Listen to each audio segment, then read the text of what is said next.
आज तो बिल्कुल ही 2 मिनट थे ये सारा काम करने के लिए जब मैं जॉब से आई। पूछे ना आज कितना बुरा हाल हुआ। लेक्चर्स देने के साथ साथ क्लास को मैनेज भी किया। वैसे नॉर्मली मेरे साथ 2 असिस्टेंट टीचर्स होती हैं, लेकिन आज तो बिल्कुल ही एक। सुबह बहुत ज्यादा जल्दी होती है, बच्चों को तैयार करके नीचे खड़ा किया होता है, तो लाइट सा सॉफ्ट सा बस मेकअप टच दिया फेस को। आपको तो पता है लॉन्ड्री रैक भी मेरा टूट गया था, तो फिर जहाँ जहाँ जगह मेरे कपड़े धोके वहीं पे डाल। तो पहले दिमाग घुमा हुआ था, ऊपर से घर की हालत देख के और दिमाग घूम गया। ये असल में 3 दिन में से मैं सफाई नहीं कर पाई थी क्योंकि मैं शॉपिंग जा रही थी 3 दिन। तो आपको तो पता ही कि मैं अपने स्कूल से फ्री होने के बाद ये सारा काम करती हूँ घर आके, फिर बाद में बच्चों को लेके आती हूँ आफ्टर स्कूल क्लब। मंडे को मैं चली गई एस्टा, और ट्यूसडे को मैं प्राइमार्क चली गई, और वेंसडे को मैं चली गई प्राइमार्क दोबारा से बच्चों के क्योंकि कपड़ों के सारे साइज में छोटे ले। आपको तो पता ही है कि टाइम तो मेरे पास होता नहीं, इसलिए हर टाइम जल्दी में रहती, तो फिर शॉपिंग भी जल्दी जल्दी में की। और जब भी मैं सोच लूँ ना कि इस दफा मैं सारा कुछ एक दफा में ले जाती हूँ ताकि मुझे दोबारा लाना पड़े, तो उस टाइम तो लाजमी मुझे दोबारा जाना पड़ता है। तो मैं प्राइमार्क से बच्चों के कपड़े लेती नहीं क्योंकि वो 1-2 दफा धोने में खत्म हो जाते हैं, मैं धोती भी ज्यादा। चेंज करवाने के लिए भी मैं पूरे प्राइमार्क में ऊपर नीचे हर जगह इंची टेप लेके फिरती रही। अच्छा खासा मैं पागल। ऐसे तो फील नहीं होता, लेकिन जब शॉपिंग करने के बाद इतने हैवी शॉपिंग बैग्स हाथों में उठा के घर लेके जाने पड़ते ना, तो मुझे जेबी की बहुत ज्यादा याद आती है। मैं कहती हूँ जेबी अगर मेरे साथ होते ना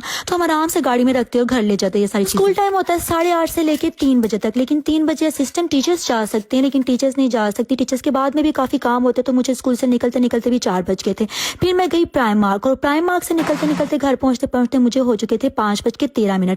अब बाकी बचे थे मेरे पास सिर्फ 2 मिनट, क्योंकि 5:15 में मैंने जाना था, निकलना था, बस लेनी थी और बच्चों के स्कूल जाना। तो आपको तो पता ही है कि घर से निकल के बस स्टॉप तक जाने तक मुझे लगते हैं 10 मिनट, और फिर आगे जो है वो बच्चों के स्कूल जाना होता है चल के, उसमें मुझे लगते हैं 5 मिनट, और 5:30 बजे मैंने लेना होता है बच्चों को आफ्टर स्कूल क्लास। सिर्फ 2 मिनट थे मेरे पास कि मैं ये सारी सफाइयां कर दूं, खाना बना लूं, लेकिन मुझे चाहिए था कि पहले मैं बच्चों को स्कूल से ले। जल्दी से शॉपिंग बैग्स मैंने घर में रखी और भागी मैं बच्चों को स्कूल से लेने के लिए। तो घर पहुंचते हुए हमें 6 बज चुके थे, तो मेरे पास से 2 घंटे के मैं ये सारा काम कर लूं और बच्चों को 8 बजे तक बिस्तर में सुला। काम शुरू करने लगी थी कि बच्चे मुझे कहते हैं मम्मा आया आज आप हमारे साथ ना फुटबॉल खेलें। तो फिर जब बच्चे मुझे इतने प्यार से कहते हैं ना, तो मैं उनको कभी भी मना नहीं करती, सारे काम छोड़ देती हूँ बच्चों। तो फुटबॉल खेलते खेलते पता नहीं चला मगरिब हो गई। यहाँ पे दिन बहुत छोटे हो गए हैं, 7-7:15 बजे मगरिब हो जाती है, तो फिर असर की कज़ा पड़ी और मगरिब की नमाज पढ़ी, तो फिर 7:30 हो। तो पीछे बचा था मेरे पास सिर्फ और सिर्फ आधा घंटा, जिसमें मैंने ये सारी सफाइयां की, किचन साफ किया, खाना बनाया, बच्चों को खिलाया, बच्चों को सुलाया। खाने में मैंने आज पालक गोश्त बनाना था और साथ फ्लफी बॉइल्ड राइस बनाने थे, लेकिन अरेज ने कहा था कि मम्मा मैंने पोटैटो रोटी खानी, और मुझे अमीर ने कहा था कि मम्मा मैंने कबाब के साथ रोटी। तो फिर मुझे चाहिए था कि जिसने जो खाना मैं उसको वही बना के दूं। मैं आपको कैसे बताऊं कि इस टाइम मेरी क्या सिचुएशन होती है। मुझे सांस बहुत ज्यादा चढ़ा होता है क्योंकि तेजी तेजी से काम कर रही होती है ना, और ध्यान मेरा घड़ी की तरफ ही। अब रह गए थे 8 बजने में सिर्फ और सिर्फ 4 मिनट, और मैंने बच्चों को खाना दे दिया हुआ था। मुझे सुकून था कि मैंने बच्चों को दे दिया, फिर मैंने खुद खाना खाया। तो आपको क्या बताऊं, इतना ज्यादा डिलीशियस पालक गोश्त बना था ना कि मैंने अपनी प्लेट में डाले, फिर चावल उसके ऊपर डाला, गर्मा गर्म पालक गोश्त। तो आपको तो पता ही मुझे चाहिए होता है गर्मा गर्म खाना जिसमें से धुएं निकल रहे हो, फिर ही खाने का मजा। तो आप मुझे तो पता ही काम कर करके मुझे कितनी ज्यादा भूख लग जाती है। फिर मैंने रोटी भी खाई कबाब के साथ। और मैं हमेशा खाना खाने के बाद अल्लाह ताला का शुक्र अदा करती हूँ कि अल्लाह ताला ने इतनी हिम्मत दी है कि जेबी के बगैर भी सारे काम टाइम पे कर ले। घर का कोना कोना मेरा स्पार्कलिंग शाइन कर रहा था, और हर जगह से जबरदस्त किस्म की खुशबुएं आ रही थी ना कि दिल को सुकून मिला। चलिए जी, आप लोगों के लिए बहुत ही ज्यादा प्यार। ओके जी, अल्लाह हाफिज।